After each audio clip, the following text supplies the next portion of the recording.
February 26th, 1897, Letter 2. Dear Philippa, thank you for your engaging letter. It cheered me to hear this year's harvest was full and hearty. I admit I felt a pang of jealousy when I first read your letter and you shared details of your trip to London with Aunt Jane. I'd love to spend evenings on the West End watching plays and to spend my days punting and rowing down the river Thames for hours only to collapse its shores and sketch scenes on its banks. But any jealousy I felt quickly fell away, and I'm quite happy for you. As your older sister, I believe I should chide you on neglecting your studies, but I know what a quick and curious mind you possess. And I do not doubt you spend time broadening your mind during your visit. And now, my dearest, I'm near bursting to tell you my news. But I must not rush my pen despite my mind's excitement. I'll catch you up. My time here in Egypt has felt like a dream. I've climbed pyramid and climbed down into burials, all in the name of preservation. I'm so thankful for the help of Dr. Farrick, a local history professor that Peter and I partnered with when you arrived. He has helped us conquer the language barrier and helped secure assistance for our dig. We met Dr. Farrick our first full morning in Alexandria.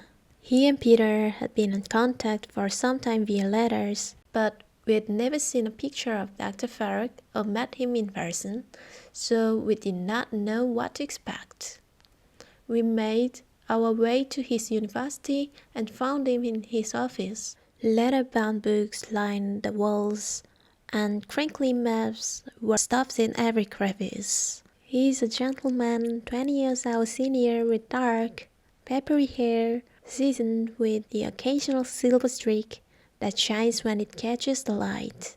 Small cross-feet line his kind eyes, and he is almost constantly humming a quiet tune to himself as he works. His mind is active and sharp and goes so fast that he makes connection before the rest of us do. The morning in the office we greeted one another, and he treated us like old friends. We sipped coffee while comparing the maps we had created with his maps and narrowed our focus to Fayum. Located about 300 kilometers south of Alexandria, we also expected there to be a large burial ground located on its outskirts. Peter and I had expected to stay in Alexandria for a few days to gather supplies, but here we are pleased to discover that Dr. Farrick had anticipated our needs and located tents and light bedding for us. Since our dig is close to the outskirts of the city, we did not need to bring provisions for multiple months. We would instead employ an individual and send him for supplies as needed, keeping enough food on hand to secure us for a week and so at a time. The following day we packed our gear up in the backs of donkeys and we trekked down to Fayum. It took 2 days to travel so that we did not push the donkeys too hard. We arrived midday on the second day. Fayum or Al Fayum is an oasis feed by the Nile River via O'Connell. Nestled among the dunes and waves of golden sand, a clear green and blue lake appears. It shines like a large emerald cradle in yellow velvet.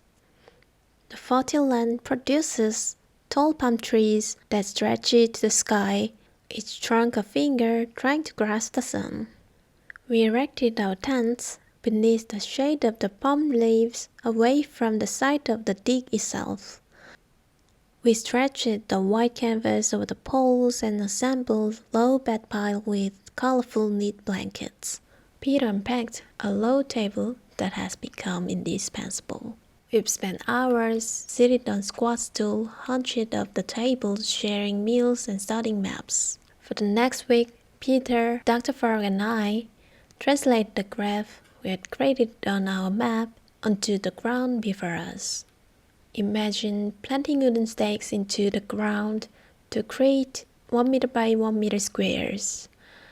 The stakes had to be hammered deep into the ground so that they did not fall. My hands blistered and tired from the work, but I was pleased to see how well our maps matched the terrain. Once all of the stakes were planted, we used twine to delineate each section. We all of the same mind that a thoughtful, systematic approach would help us remain organized and assist any future archaeologists in their own work.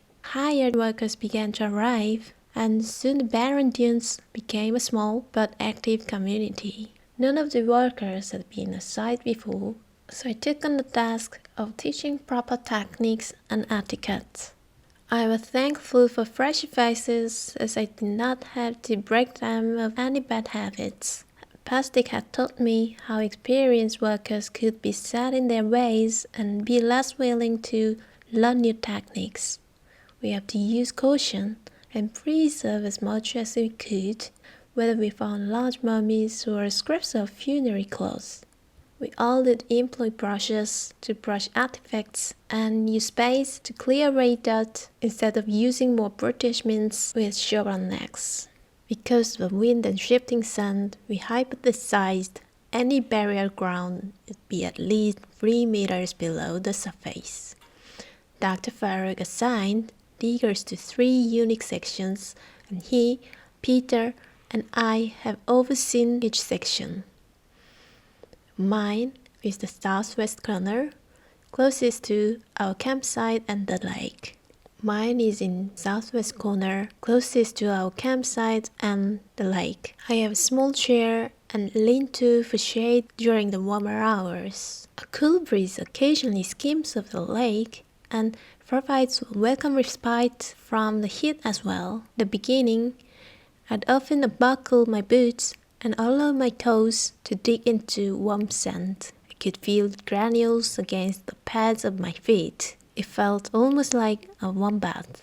It's difficult to remember what day we began to dig. It almost seemed that one day we arrived, and the next we had 50 people digging, and walking up to their chest and shoulders in sand and dirt. We've never had an opening ceremony to mark our endeavor, and the moment blurred together. We have been happy, busy, and working. I have occasionally jumped down into the trenches, wielded a spade, and I believe my 10 arms have grown in strength. All of this leads to me today, when Peter's team reached our goal of 3 meters, the depth that we believe a burial ground may begin. You can imagine our excitement around camp.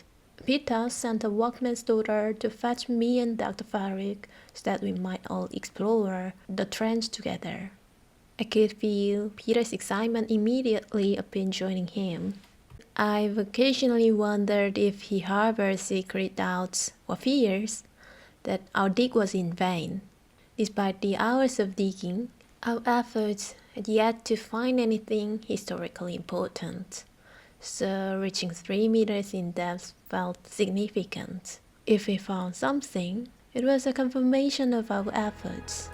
If we found nothing, we may need to re-evaluate our presence. I hoped for the former.